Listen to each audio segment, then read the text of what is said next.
सुप्रभात बच्चों, आप कैसे हैं? आशा करती हूँ कि आप सभी स्वस्थ होंगे। बच्चों, आज जो विषय हम पढ़ने जा रहे हैं वह है संवाद लेखन। बच्चों, संवाद का अर्थ होता है वार्तालाप, यानी कि एक दूसरे से आपस में जो हम बातचीत करते हैं उसे हम वार्तालाप भी कहते हैं और संवाद भी कहते हैं। तो बच्चों, आइए पढ़ते हैं संवाद लेखन। इसमें हम जानेंगे कि संवाद लेखन क्या है, संवाद लेखन किसे कहते हैं, संवाद लिखते समय किन बातों का ध्यान रखना चाहिए, संवाद लेखन का महत्व क्या है और संवाद लेखन के उदाहरण क्या क्या होते हैं, यह हम इस वीडियो के माध्यम से जानेंगे।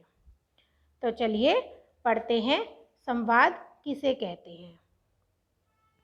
बच्चों, संवाद लेखन अर्थात बातचीत।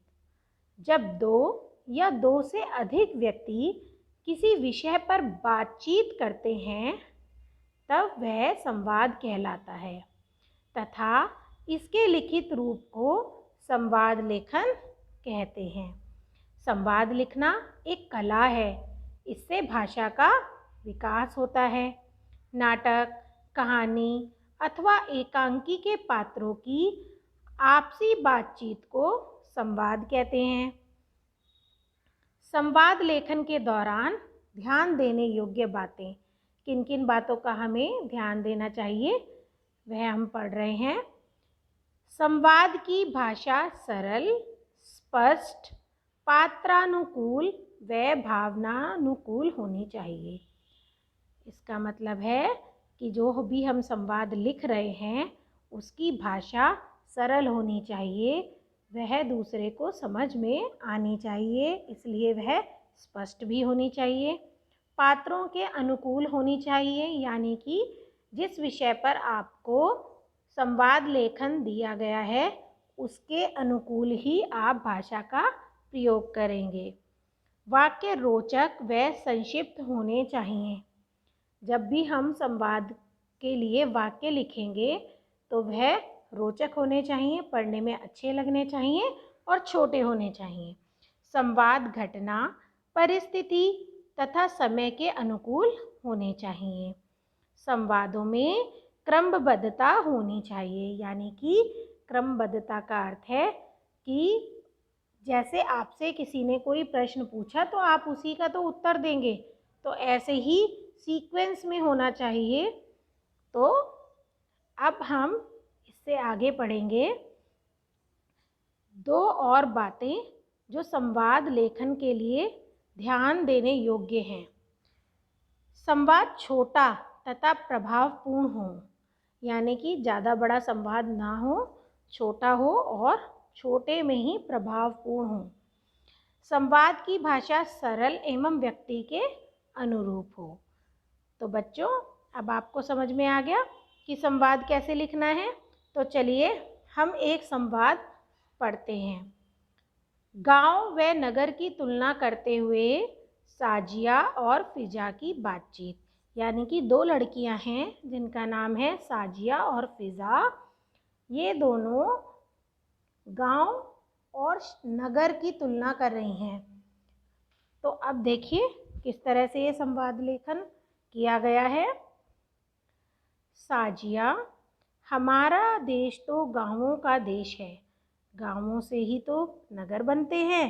फिजा, वह तो ठीक है, परंतु नगरों के कारण ही गांवों के सुख हैं। साजिया, नहीं, भौतिक सुख चाहे नगरों में अधिक हैं, पर आपसी भाईचारा और सहयोग का भाव जो गांवों में है वह नगरों में कहाँ मिलता है। तो देखो बच्चों, ये जो संवाद है इसमें भाषा का कितना अच्छा प्रयोग किया गया है। कुछ संवाद आपको ऐसे भी दिए जाएंगे जिसमें आपको चित्र दिया जाएगा, तो इस चित्र के माध्यम से आपको समझ में आ रहा होगा कि है दुकानदार और ग्राहक के बीच संवाद है। तो ऐसे विषयों पर भी आप संवाद लेखन कर सकते हैं। और मैं आपको उदाहरण के लिए एक दो विषय और बताऊंगी। वैसे तो बहुत सारे विषय हैं जिन पे हम संवाद लेखन कर सकते हैं। तो आइए पढ़ते हैं एक दो विषय और। पिता व पुत्र के बीच संवाद लेखन। पिता और पुत्र यानी कि पापा और बेटा, इन दोनों के बीच में किसी भी बात को लेकर आप संवाद लिख सकते हैं, चाहे वह पढ़ाई के लिए हो, चाहे और किसी समस्या के लिए हो। तो आप पिता व पुत्र के बीच संवाद लेखन भी आपको दिया जा सकता है। इसके अलावा महिला और सब्जी वाले के बीच संवाद, यानी कि महिला और सब्जी वाला, उनके बीच का संवाद दिया जा सकता है। तो बच्चों, मैं आशा करती हूँ कि आपको यह विषय समझ में आ गया होगा। धन्यवाद। आपका दिन मंगलमय हो।